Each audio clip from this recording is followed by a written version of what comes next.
y conjunto con Gaby ya vamos llevando varias experiencias de charla en conjunto, así que nada, súper contenta de que nos estén escuchando. Sí, un poco presento el ciclo. Este ciclo está pensado como un abordaje con temáticas que tienen que ver con este momento de emergencia. Nos parecía que esta temática era un tema que se está trabajando muchísimo, que se está hablando, ¿no? No solo desde el punto de vista artístico, sino siempre estamos mencionando en la cotidianidad, ¿no? Acerca de lo público, de qué pasa con las vacunas, qué pasa, ¿no? Como ese tema me parece que es un tema muy relevante en este momento y queríamos abordarlo con él desde lo que proponen las piezas y las obras artísticas en este momento. Voy a proyectar mientras sigo sumando gente, que cada vez somos más, y me van diciendo, me chiflan si lo ven bien. Bien, ahí vamos. Bueno, como les comentaba, este encuentro se llama Arte Público, Estrategias para Trabajar entre Docentes y Estudiantes. En este encuentro vamos a proponer algunas de las obras como disparadores y después pensar, bueno, qué relaciones tiene con el contexto del aula, ya sea virtual, presencial, de estas maneras, y qué posibles problemáticas se pueden plantear en relación a esto, ¿no?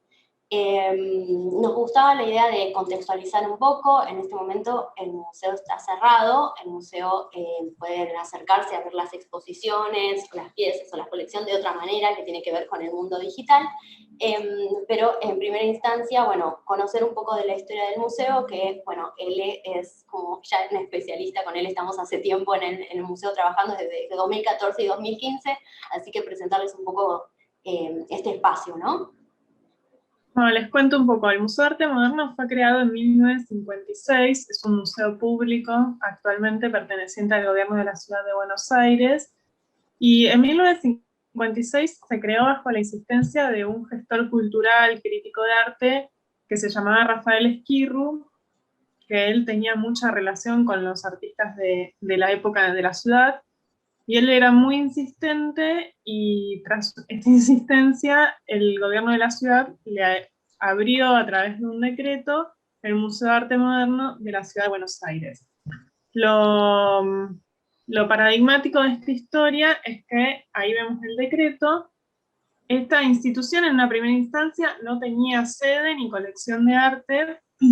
Recién en la década del 60 tenemos la primera sede del museo, que fue en el Teatro San Martín, en el 8º y 9º piso, y recién en la década del 80 el museo adquiere la actual sede en Avenida San Juan 350. Lo interesante de esto es que a Rafael Esquirru le decían que el museo era un museo fantasma, porque por esta falta como de institucionalidad, digamos, ¿no? Física, y él como muy chistoso decía, el museo soy yo, como diciendo, bueno, no hace falta que tengamos un edificio para constituirnos como museo. Y lo interesante que logró hacer Rafael Esquirru, por un lado, es generar una red de distintas galerías y espacios de arte y distintos espacios culturales de la ciudad de Buenos Aires, que iban albergando las exposiciones en nombre del Museo de Arte Moderno. Entonces tuvimos exposiciones en el Museo Sívori, en la Galería Van Riel, en el Jardín Botánico, en distintos espacios de la ciudad que le fueron dando este lugar. Y lo interesante es que desde el comienzo Rafael Esquirru pensó nuestra institución como un espacio de experimentación, que no solo esté atado a las artes plásticas específicamente, sino que el museo se constituya como un lugar en el cual se puedan encontrar diversas experiencias culturales, de teatro, cine, charlas, exposiciones de objetos, bueno, actualmente no de performance, pero siempre el museo tuvo como esta característica de ser un lugar experimental. Esto fue gracias a este germen que sembró Rafael Esquirru, y de comenzar a albergar una colección que no sea solo de pintura, grabado y escultura, sino también fue el primero en 1959 en constituir una colección de fotografía, por ejemplo. Entonces ya eso nos hablaba como de esta apertura que tenía Rafael Esquirru al momento de pensar la colección del museo. Otra cosa interesante y súper divertida de nuestra historia del museo es que nuestra primera exposición fue una exposición flotante de 50 pintores argentinos, que partió en 1956 desde el puerto de Buenos Aires, pasó por Río de Janeiro, por Montevideo, llegó a Ciudad del Cabo en África, pasó por algunas ciudades de Europa, de Estados Unidos, pasó por el Canal de Panamá. Entonces es interesante también cómo fue pensando Rafael Esquirru al museo como un museo dinámico, ¿no? En constante evolución y cambio, y que se iba adaptando a las distintas vicisitudes de la época, ¿no? Entonces eso es interesante para entender un poco al momento de que veamos las distintas experiencias que buscamos con Gaby para contarles en este momento. Sí, también contarles de alguna manera que pese al que el museo en este momento se encuentra cerrado, de alguna manera buscamos esta imagen solo como de una manera ilustrativa, ¿no? El museo plantea un eje que es museo vivo, que es museo en casa, todo lo que tiene que ver con educación, sigue funcionando, sigue de manera virtual en estas plataformas, tanto los cursos como los talleres, como las visitas virtuales, son espacios para seguir reflexionando y para seguir acercando obras del patrimonio al público, ¿no? Entonces, en ese sentido, les recomiendo seguir la web, seguramente por ahí se enteraron ahí del formulario y de este encuentro, pero que hay muchísimo para ver y muchísimo material digital también para acercarse a conocer, ¿no?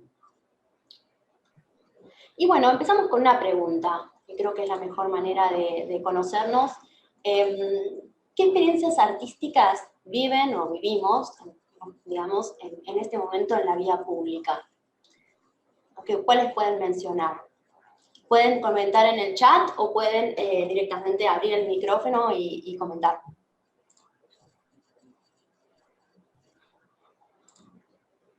Mientras voy sumando gente, que hay un montón de gente en esta Sí. Los murales que vemos en la calle, puede ser, ¿no? Murales, es un caso. Es abierto, no hay respuestas que vayamos a decir no o sí, así que cada uno vive la vía pública como quiere, puede. El teatro en el subte.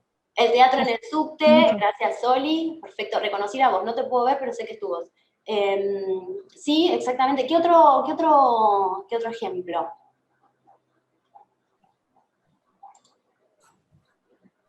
Bueno, plantean intervenciones urbanas, pegatinas, bueno, durante todo el tema de las... hubo un tema muy importante, siempre lo menciono, con los grabados y con la estampa, sobre todo en las manifestaciones feministas, ¿no? El 8M, que eso también revitalizó muchísimo la calle, todas las intervenciones que tienen que ver con la pintura, el graffiti, esculturas, plantea Carolina y Magdalena, perfecto, stickers, dice Melina. Bueno, también con el tema de las pegatinas, la arquitectura misma, pensarlo como perfecto, ¿no? El tema del diseño, stencil, afiches, perfecto. Un poco de todo eso vamos a hablar hoy. El tendedero de Mónica Mayer, totalmente, que estuvo expuesto un tiempo en el Malva, donde uno podía, no sé si querés comentar más, Mara, pero proponía una intervención donde uno podía escribir. Diseños de plazas, total, la plaza es un ámbito que hablábamos mucho con él, que se resignificó en este último tiempo, ¿no? Como esos espacios públicos donde uno puede acceder y donde ve un poco de verde, ¿no? Sobre todo en el tema de la cuarentena, bueno, esto lo dialogan muchos arquitectos, ¿no? Se han vuelto a pensar los espacios que habitamos, los espacios verdes, ¿no? Los espacios de esparcimiento, los espacios de ocio. Bueno, siguen planteando diseño de plazas, las murgas del carnaval, exacto, iluminación de edificios con alguna temática especial. Hay muchas, inclusive hoy pensábamos con Elena la cantidad de situaciones que se podrían proponer también desde las casas, ¿no? Para poder aprovechar también todo lo que es sonido, músicos ensayando en las plazas totalmente, cine al aire libre, ¿no? Cómo se resignificó también el espacio, estos espacios de los que vamos a hablar que tienen como esta funcionalidad común, ¿no? De encontrarse con desconocidos y compartir esos lugares, ¿no? Los balcones con plantas, total. Eso es espectacular. La Viviana. Perdón, Ele, ¿qué? No, que es una gran idea, no lo había pensado nunca. Sí, totalmente, los balcones. Hubo un momento en el que había, al principio de la cuarentena, hubo una situación de poner mensajes en los balcones, ¿no? Sí. Que también, bueno, el tema del aplaudir en el balcón también era como una intervención muy interesante. Los mensajes en la vereda, totalmente. Podríamos pensar los mensajes hasta en el dinero, ¿no? Dicen tipo, decorando con plantas, las carpas de circo cuando había. Perfecto, genial. Bueno, surgen un montón de ideas, me encanta. Todas esas para pensar, bueno, ¿qué es cómo se vive lo artístico en este entramado social y qué espacios se vuelven como también interesantes en esas intervenciones, ¿no? Entonces pensar de esta manera, cuando ya hablamos, bueno, de las intervenciones, de cómo vivimos estas diferentes experiencias que planteaban, entonces, ¿qué podríamos decir que hay en común cuando hay arte público? ¿Qué es lo que aúna? ¿Por qué decimos arte público? Y acá también lo tomamos porque con él tenemos una visión particular de arte público. Para otros teóricos por ahí piensan el arte público como algo vinculado al Estado, pero nosotros tenemos una idea de lo público porque ya lo estamos de alguna manera definiendo, ¿no? Si estamos hablando de las plantas en los balcones, si estamos hablando de escuchar música, de un ensayo en la plaza, estamos estableciendo ciertos vínculos particulares que nos hacen definir un poco qué es esto que llamamos arte público. Bueno, acá empiezan a compartir, dice, cuando es accesible para todo el mundo, el tema de la accesibilidad está apareciendo un montón en los museos, en los distintos espacios culturales, de hecho es un eje central. Dice, expresión colectiva para el colectivo. Ay, qué linda, eso podría haber sido un lindo título para la encuesta. Un título, para la próxima charla lo tomamos. La próxima charla se llama Expresión colectiva para el colectivo y es de María Flavia, te vamos a copiar, María Flavia González. El intercambio, expresar e impactar en otros, lo cotidiano, el espacio abierto para toda la comunidad, esto es algo que vamos a hablar mucho con un artista en particular, resignificar lo cotidiano. Bueno, María Flavia nos dice, gracias, te vamos a citar, María Flavia. Resignificar lo cotidiano, totalmente, ¿no? Como, ¿qué pasa con de alguna manera, con estos ejercicios que activan el espacio, ¿no? Y ahí cito a mi compañera Tatiana y Carolina, que pusieron este título junto con mi compañera Laila, cómo se resignifica ese espacio, totalmente. Bien, rompe con lo cotidiano y nos obliga a mirar, ¿sí? Es como también una situación en la que más que obligarnos a mirar es como a detenernos, ¿no? A focalizar en otros lados que por ahí no tendemos a detenernos. Sin entrada, dice, sin entrada a un museo. Nos obliga a mirar, sin entrada a un museo, perfecto. Hay algo también interesante, y hoy lo hablábamos mucho con él, como de todas las problemáticas que nos surgían con este encuentro, y es pensar qué pasa con el espacio del museo también, porque es un espacio público. Sin embargo, no todo el mundo ingresa a un museo, entonces hay todo un tema de accesibilidad con el tema de los espacios culturales, ¿no? Dice, el acercamiento de vecinos con matecito cuando se podía, tal. Bueno, ahora concebimos el acercamiento, ya nos parece algo hermoso, ¿no? La idea del museo vivo, perfecto, por eso planteaba la idea del eje del museo, que es como acercarse a la comunidad, estar presente para la comunidad, aún en estas situaciones como tan complejas, ¿no? Y también por eso pensamos estos encuentros. Bien, a ver si puedo pasar, ¡ay! Perdón. Bueno, en esta reflexión de a qué llamamos público, sí, es un párrafo enorme y yo sé que es detestable hacer esto en una presentación, pero me encantó un pequeño párrafo de Albana Achinte en un texto de 2008. Él habla de lo público en el espacio, y algo que establece, que me parece interesante, es pensar en esta idea de áreas comunes, ¿no? Como ese espacio de construcción social histórica tan cambiante como las culturas. No todos los espacios comunes son iguales a lo largo del tiempo, ¿no? Por eso mencionábamos, bueno, qué lugares piensan como espacios donde se encuentra el arte público. Muchos mencionaron las casas, porque los balcones podrían concebirse como también un juego interesante entre el adentro y el afuera, entre lo íntimo, privado y esa piel que construye el edificio con el afuera, ¿no? Estas dinámicas, bueno, las tradiciones y el complejo tejido de identidades que hace a esto, y todas las tensiones y conflictos que se plantean, ¿no? Que, bueno, por ejemplo, lo citamos con el caso del museo, ¿no?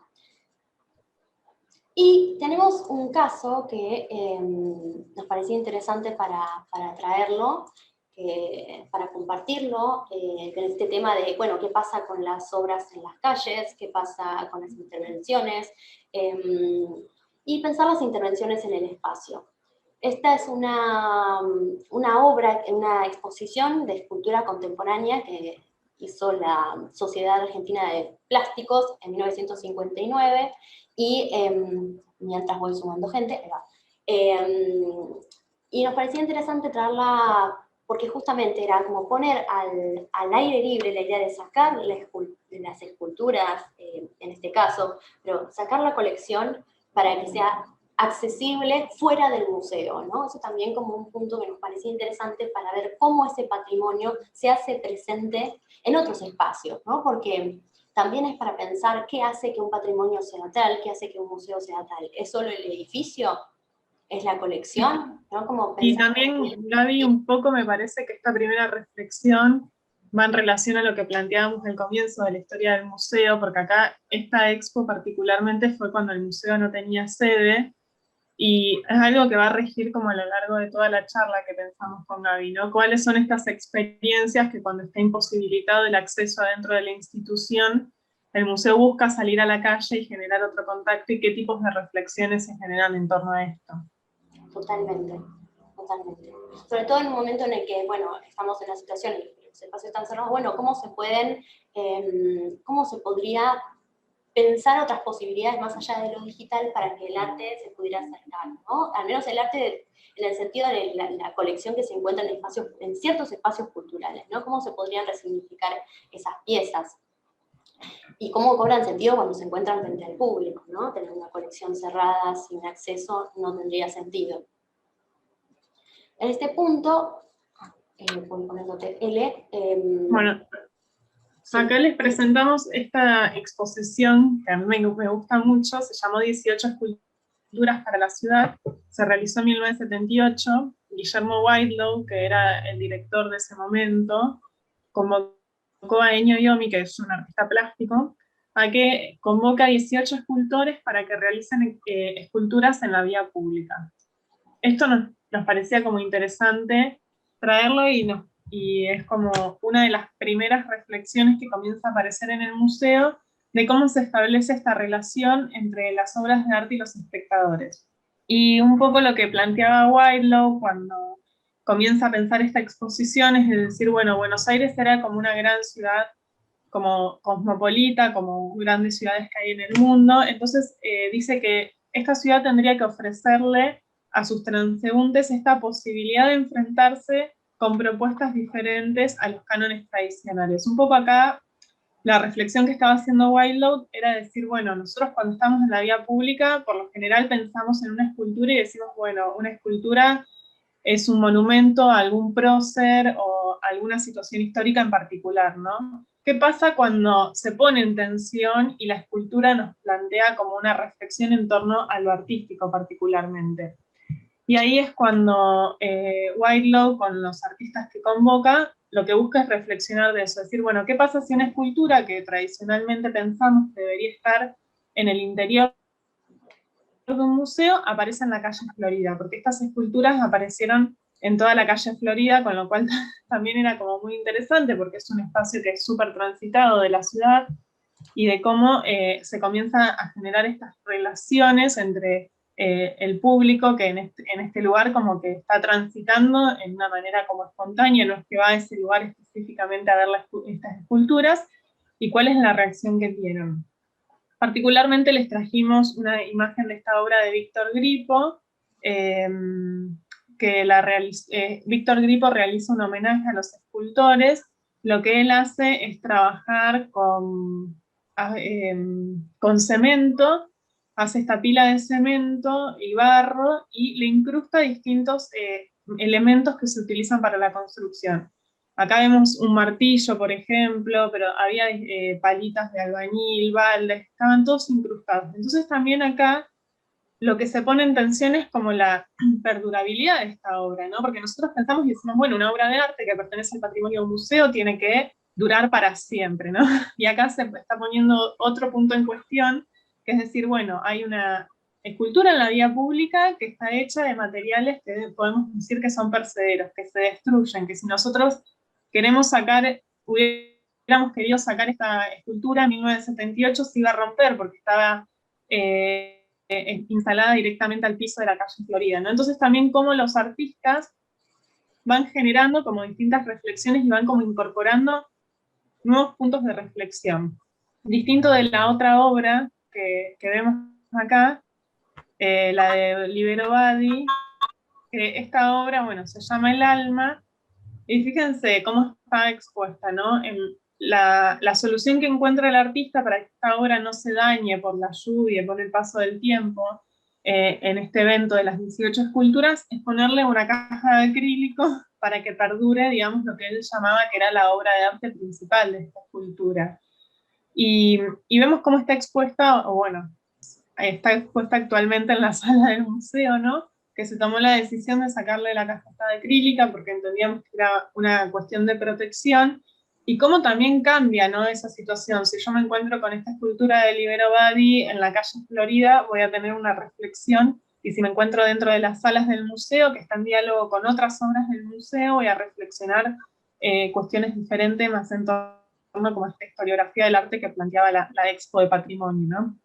Entonces también como ir pensando cómo el contexto en el cual se van anclando las obras, sobre todo en el espacio público, es mucho más dinámico y mucho más abierto a la reflexión y más interesante, y rompe, digamos, como con cualquier discurso que se pueda plantear dentro de una sala en diálogo con las obras de otros artistas. Sí, también hay como una característica, pienso, de la sorpresa, ¿no? De encontrarte algo que no Sí, esperas de encontrarte ahí, que es distinto de ir a un espacio porque ya configuras un montón de ideas sobre ese espacio, que puede sorprenderte igual, pero creo que no opera del mismo modo. A unos comentarios que hicieron mientras hablaba Cele tienen que ver con las esculturas, y a Ana le hacía acordar a los banquitos, por ejemplo, que hay hoy en la ciudad, que de hecho uno de esos banquitos, nosotros teníamos uno, ¿te acordás, Cele? Yo me senté varias veces, me llevé es una... parte del patrimonio del museo, Es esos parte del patrimonio. que parecen como si fueran almohadones y uno se sienta y son de cemento duro, que están sobre todo en Diagonal Norte, eh, hechos por el Grupo Bondi. Bueno, ellos donaron varias de esas piezas a la colección de diseño industrial que tiene el museo. Sí, que circulan Capitoné. Sí, es que son tipo capitones, son súper lindos. Y dice, Vanessa dice, hace algunos años estuvo la muestra de Carlos Ragazzoni y lo encontrabas por diferentes lugares de la ciudad, justo. Hoy no estamos hablando de eso. Exacto, ¿no? Como esos juegos también son interesantes y plantean la ciudad también como un espacio muy vivo, ¿no? Donde te puedes encontrar cosas que no esperabas ver. Por ejemplo, bueno, Agostina plantea, me parece interesante hablar de las obras de Banksy en las calles, muchas tapadas, incluso otra que fue vendida y posteriormente se destruyó, sí, la que se destruyó en el, ¿cómo se llama? En la subasta. De la subasta, sí. Pero sí, totalmente. Trajimos algunos ejemplos más cercanos, el tema de la Ciudad de Buenos Aires y por el Museo de Arte Moderno, pero sí se pueden pensar a nivel internacional muchísimos otros.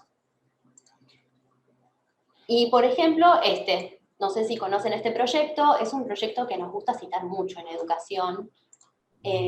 ¿Lo conocen? Es un proyecto de Maximiliano Campo, es un museo virtual de arte encontrado, y es interesante porque justamente lo que plantea es esta idea de la sorpresa y de alguna manera la selección de obras a las que le sacamos fotos hacen una colección, ¿no? Se necesita para tener una colección un espacio de guarda como un espacio, digo, edilicio, se puede pensar también como una plataforma digital, en fin, como, no sé si lo conocían, pero también es un interesante proyecto, ¿no? A la manera de archivo, que también se detiene sobre determinadas obras, ¿no? Fijémonos que en este caso las 6 imágenes que vemos son imágenes bidimensionales, en pintura o dibujo, eso también como para ver cómo se establece la mirada sobre lo artístico. Y un poco promoviendo el espíritu del museo que en este momento tiene la exhibición de Alberto Greco, trajimos obviamente a Alberto Greco, artista informalista argentino, súper interesante y complejo para pensar esta revalorización, podríamos decir, del carácter de la calle, ¿no? Y de la intervención, y poniendo en juego siempre el campo artístico. Y también, Gaby, lo que me parece interesante de Greco es que él ironizaba mucho sobre las instituciones de arte, ¿no? Que eso me parece súper interesante para pensar en las acciones que vamos a ver ahora. Cómo él juega y nada, y pone como en cuestionamiento cómo funcionan los circuitos del arte, como qué es lo que se considera una obra de arte, por qué estamos poniendo el foco en tales artistas y no en otros. Me parece que también es interesante para verlo desde ese lugar. Totalmente. Bueno, así como hablaban recién del tema de los afiches, los grabados, las pegatinas, bueno, Alberto Greco claramente haciendo, ¿no? Como tomando ese recurso para llegar a la calle, para ser leído por todas las personas que pasaban, ¿no? Por estos espacios.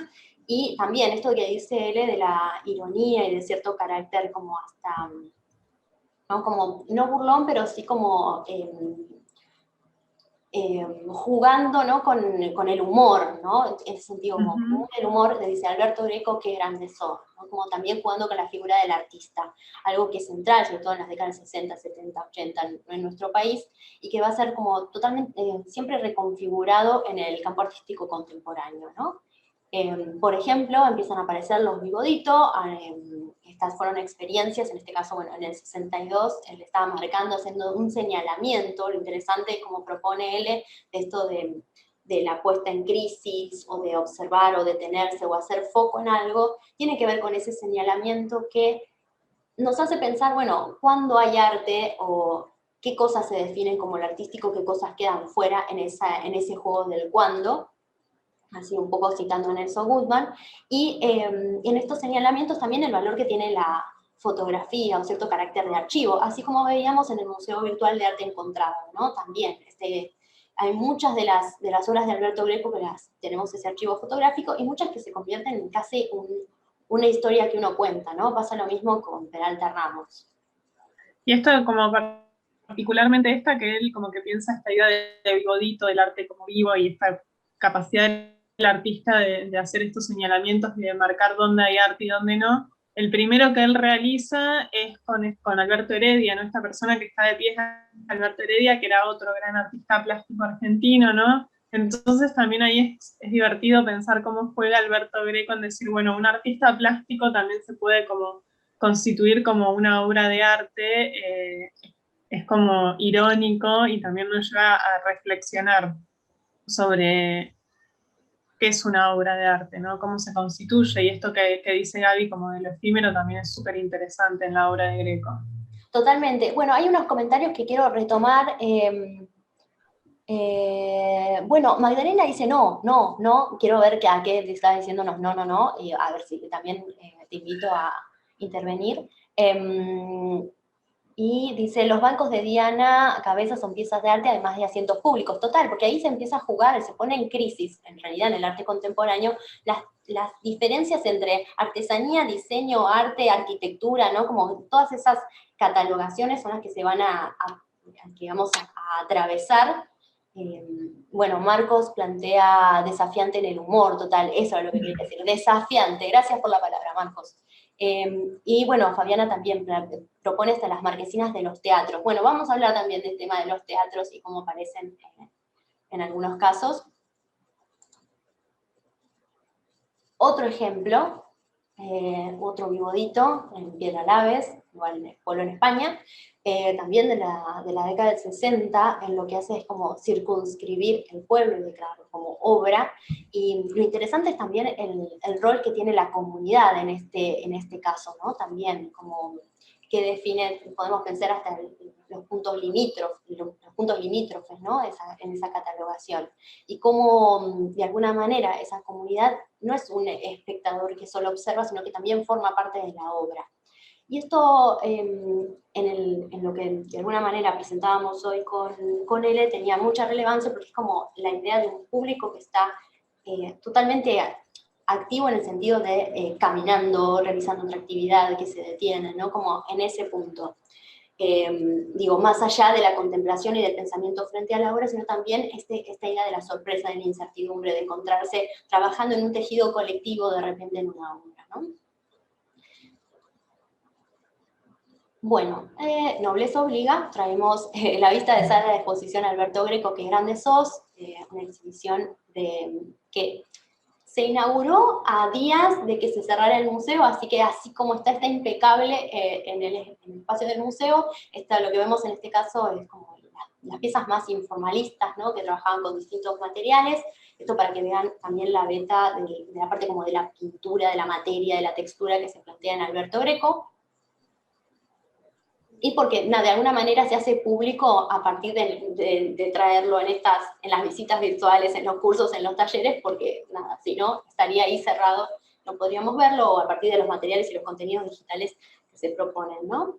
Y esta imagen, lo traíamos también de la inauguración, es una vista de sala, y plantea el manifiesto de Alberto Greco, que es un manifiesto del arte vivo, donde se plantea que el arte es la aventura de lo real, ¿no? Entonces también como ingresa en esa cotidianidad, en ese contexto de lo público, el punto, lo artístico, ¿no? Desde la concepción de Greco.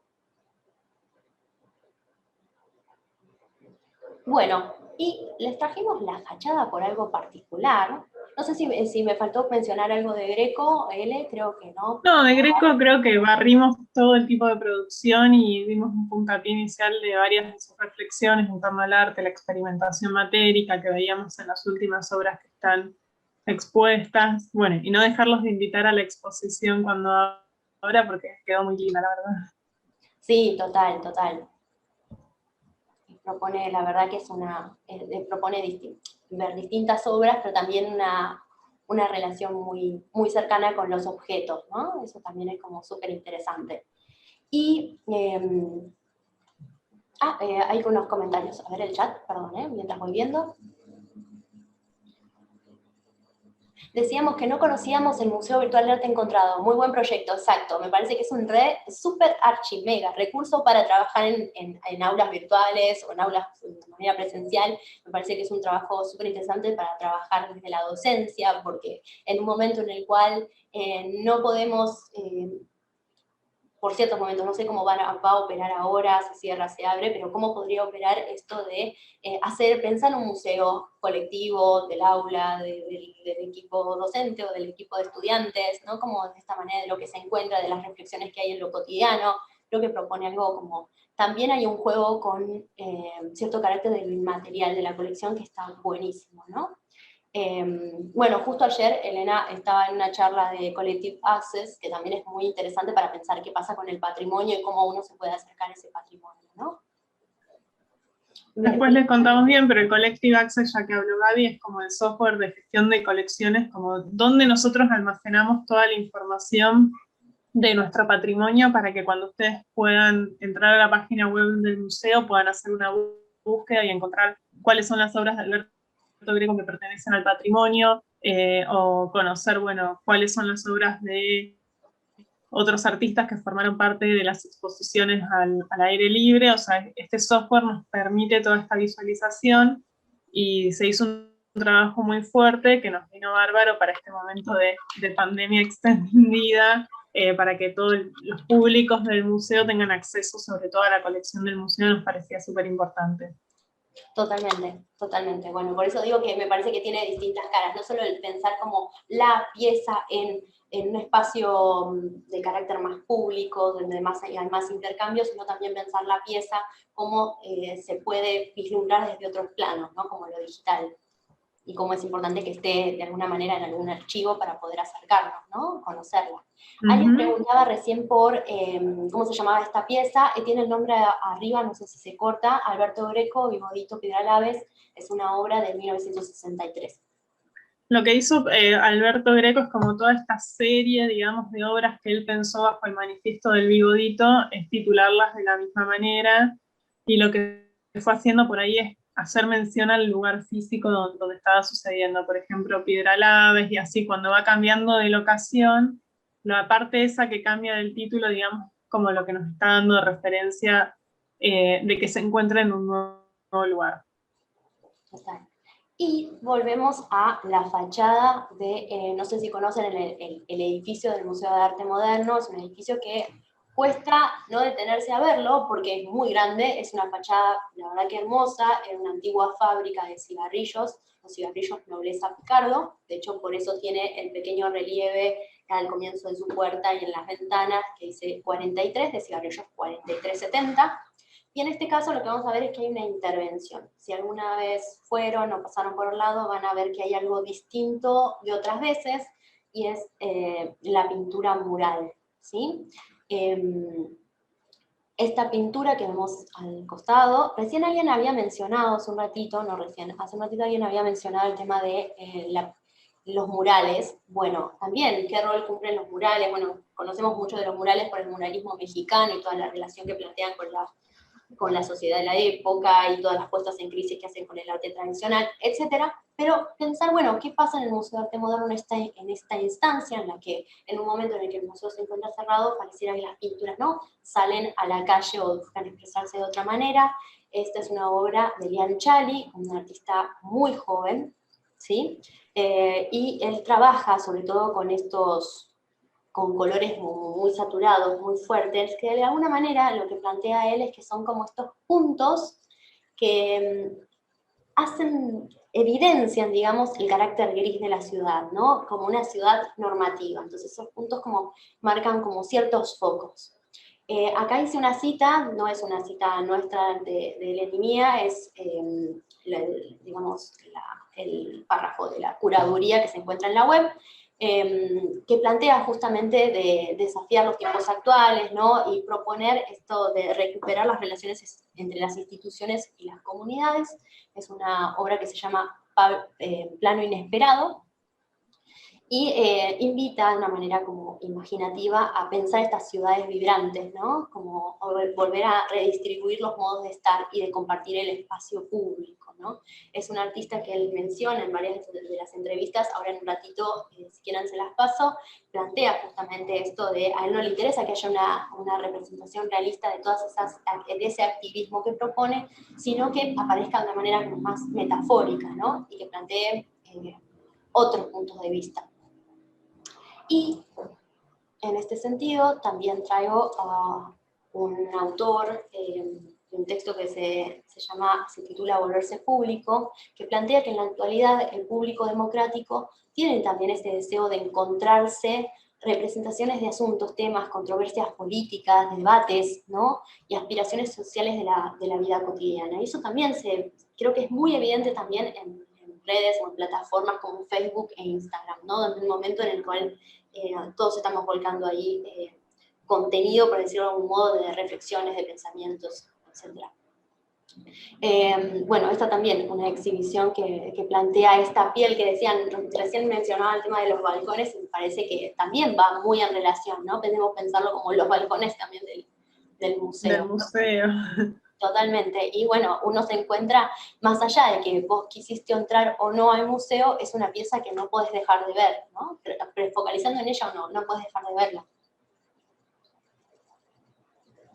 Bueno, y trajimos un caso también interesante, no es nuestro, ya verán por la imagen que se imaginan que no. Esta es una pieza del museo, es una reproducción del Museo del Prado, y ellos propusieron, una de las ideas nos pareció muy divertida con él, es como sacar, literal, sacar a la calle las obras. Entonces, las obras del patrimonio del museo. Sí, perdón, que no quería interrumpirte.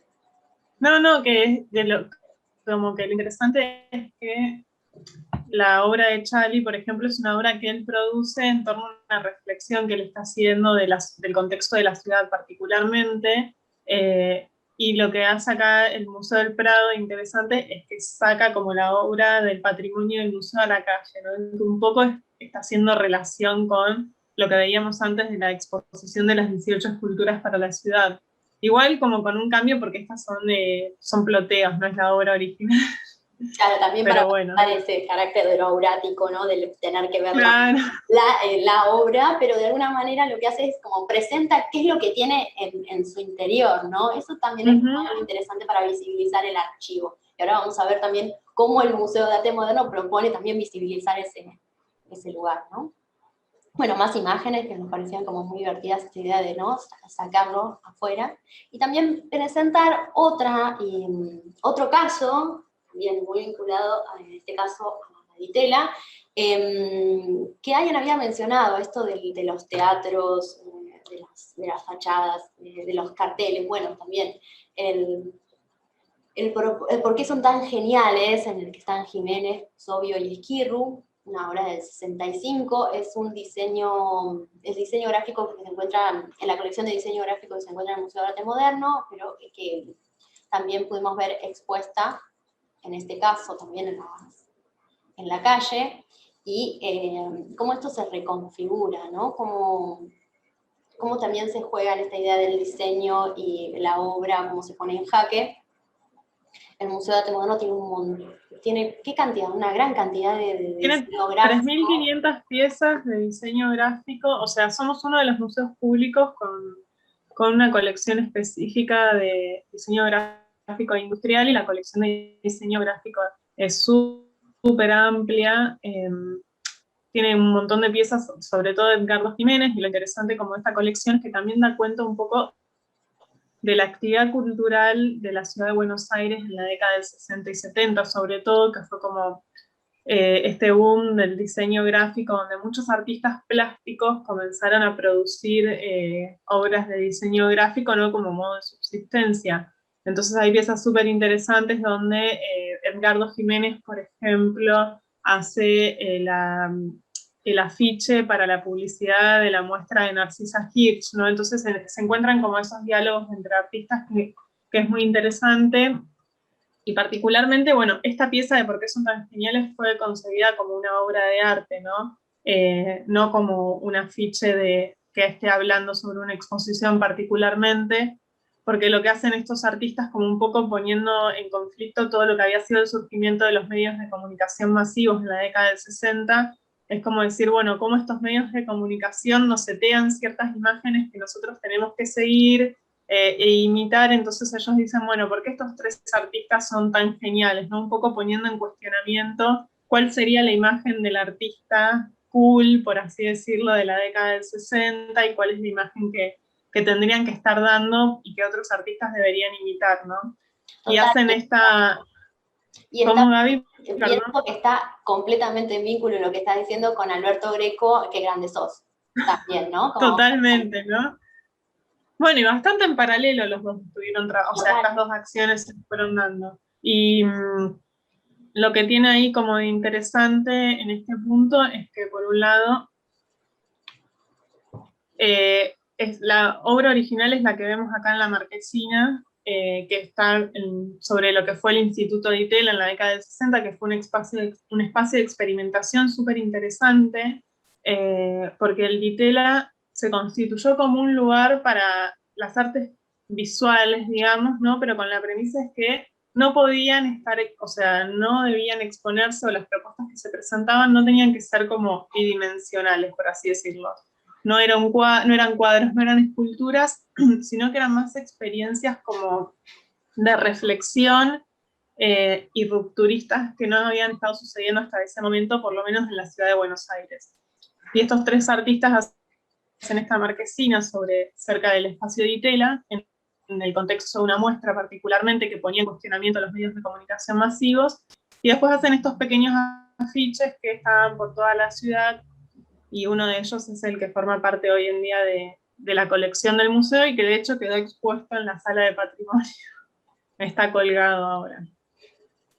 Total, para cuando se pueda ver, o sea, todo esto es como que tienen que creer que está expuesto.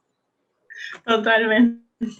Bueno, algunos casos también, bueno, traímos como distintos ejemplos de exhibiciones pasadas también. Esta fue una exhibición, esta obra estuvo expuesta en una exhibición que se llamó Historia de la Imaginación en la Argentina, donde se hacía un recorrido por las distintas zonas geográficas y sobre ciertos temas iconográficos de la historia del arte, ¿no? Como pensar la cautiva, el gaucho, ciertos elementos de la naturaleza como el ombú, entre otras tantas cuestiones. Y en este sentido pensar justamente, esta es una obra de Carlos Huckman, una obra que es el proyecto para Hito de Frontera, que es el título, y cómo esta pieza se encuentra en la plaza expuesta, y hay más posibilidades en este momento de si pudiéramos ir a verla a la plaza, que, bueno, en caso de que estemos cerca, seamos personas. Está en Parque Lezama ahora esta pieza, Gaby. Ah, bueno, perdón, y yo la puse en 2019. Claro, no, Sí, pero la cambiaron de lugar. Y lo interesante de eso es que Carlos, la pieza anterior, digamos, como la maqueta, fue expuesta en una exposición del museo que dice ahí, Historia de la Imaginación en la Argentina, y después Carlos, como con esta idea de que la pieza iba a estar trasladada a Parque Lezama, decide donarla al museo, porque como es una plaza que está cercana al museo, tanto para que el público que está cerca del museo pueda ver esa obra y acercarse a la plaza y ver la obra en gran tamaño, ahí hace como un juego bastante interesante con las dimensiones. Total. Bueno, te cuento, L, que yo la vi en vivo y en directo, me la crucé, así porque hablo de transunte como que se sorprende cuando ve la pieza. La vi de golpe en la plaza, en la plaza que mencioné, y se ve, bueno, ahora en Sí, el Parque Lezama más cerquita, más cerca del museo, digo, como sigue estando como en esa naturaleza del espacio en el que estuvo su proyecto, público. pero también fue una experiencia como muy fuerte de repente, como reconocerla y cruzarla, y el tema del color también, como algo que en cierto proyecto se veía de una determinada manera, pero cuando estaba llevado a otra escala tenía otro sentido, ¿no? Eso también como súper interesante para pensar estos proyectos.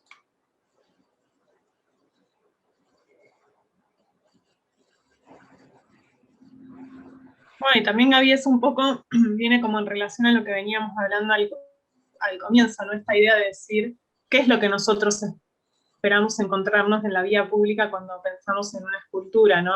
¿Qué Totalmente. idea se nos viene a la cabeza? Y de repente se nos aparece este armadillo verde flu, y decir, bueno, esto es una escultura, o sea, yo no me espero esto de una escultura quizás, ¿no?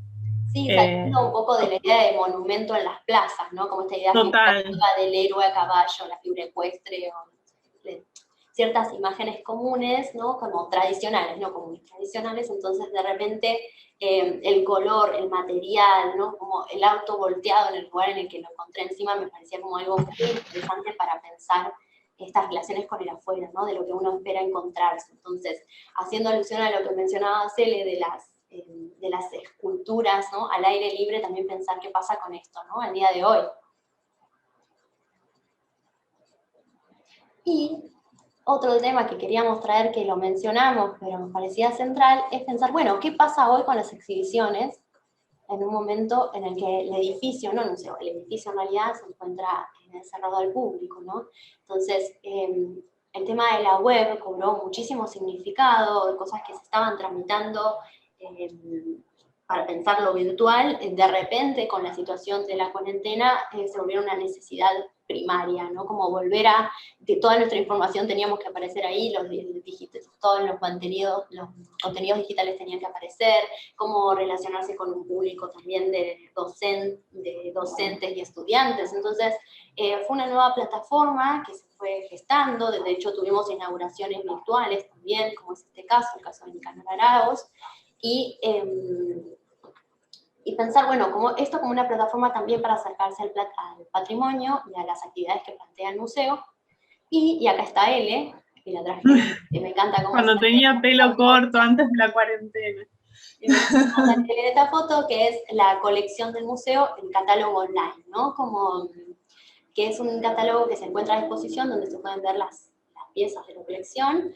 Sí, ahora es como, bueno, nosotros planteamos en esto que les contábamos con Gaby antes del Collective Access, este software que nos permite como visualizar las obras de arte en la web. Actualmente tenemos casi 2.000 obras en vista pública. La idea es que estamos trabajando como, lo planteamos como un trabajo, un proceso, ¿no? A medida que vamos ampliando las investigaciones, vamos dando acceso público a mayor cantidad de obras de la colección. La colección del museo tiene 7.400 piezas. Nuestro objetivo es que todas esas obras de arte puedan tener su fotografía y que puedan estar puestas en línea y dar a conocer como, bueno, todo lo que es este acervo que es público, digamos, ¿no? Ahí también parte como de esta reflexión que decíamos con Gaby, que es lo público en cierto punto. Bueno, y gracias, y traer a colación preguntas, consultas, todo lo que nos quieran plantear, tirarnos tomates, este es el momento para hacerlo. Nuestro deseo con él era traer a algunos artistas que quizás sí, quizás no conocieran, y presentarles un poco cómo funciona la colección del museo, cómo queremos acercarnos, y siempre comentarles que, bueno, todo esto se encuentra en la web, que se están dando visitas virtuales, y que en este caso lo pensamos como un encuentro de una hora, bien como definido, pero también se pueden pensar otros espacios de reflexión. Y bueno, nada, invitarlas a otras actividades también del museo. ¿Hay preguntas? Sí, chat. Bien. Acá, muy interesante. Gracias, Gaby, un placer escucharlas. Bueno, seguimos en contacto si hay alguna pregunta, alguna consulta.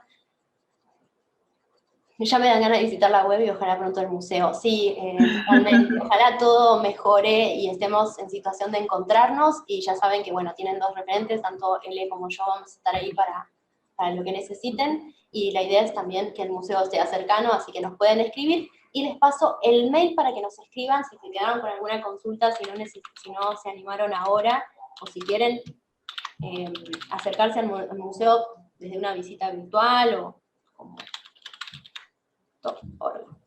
Ay, perdón, que mientras estoy escribiendo, y nos pueden escribir a este mail para las visitas virtuales, que las damos con compañeros, compañeras, y para las capacitaciones también, ¿sí? Para terciarios, universidades.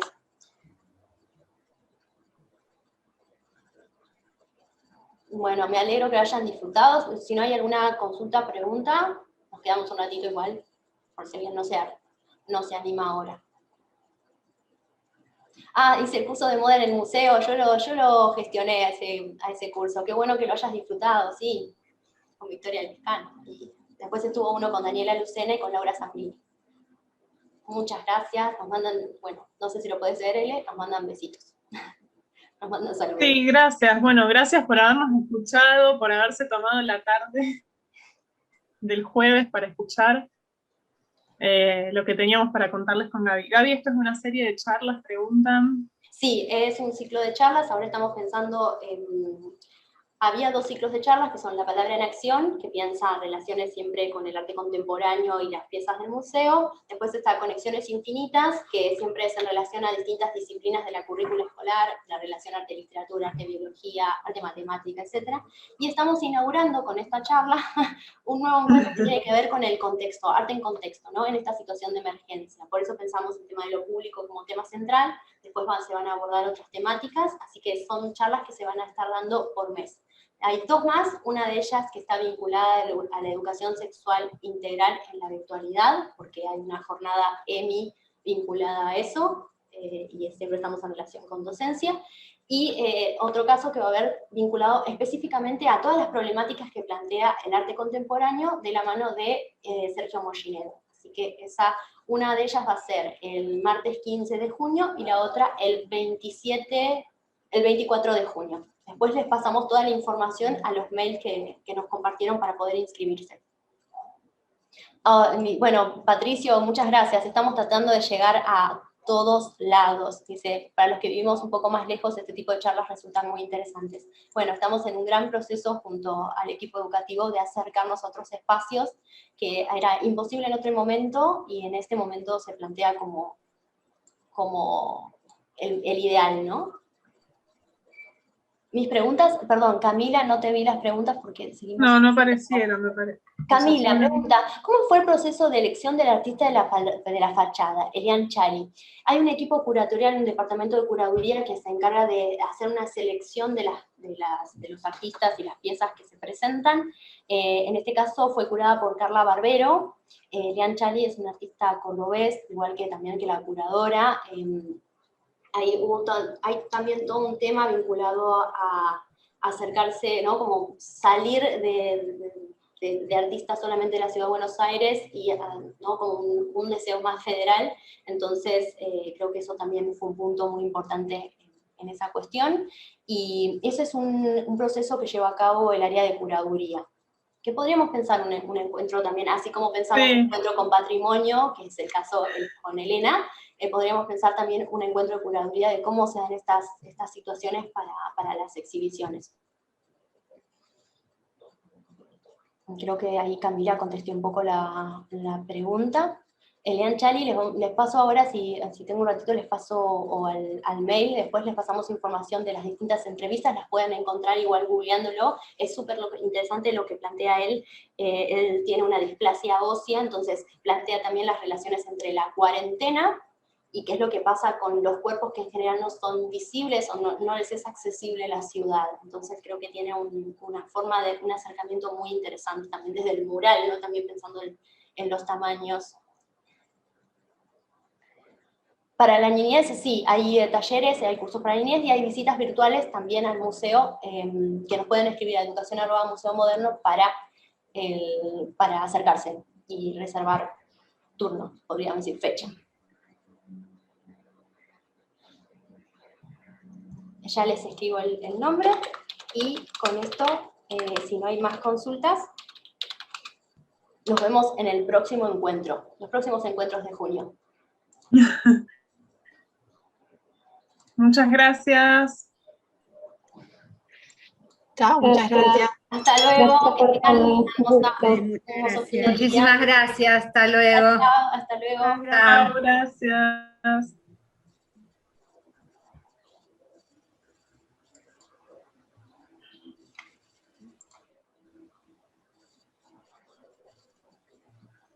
Chao, chao.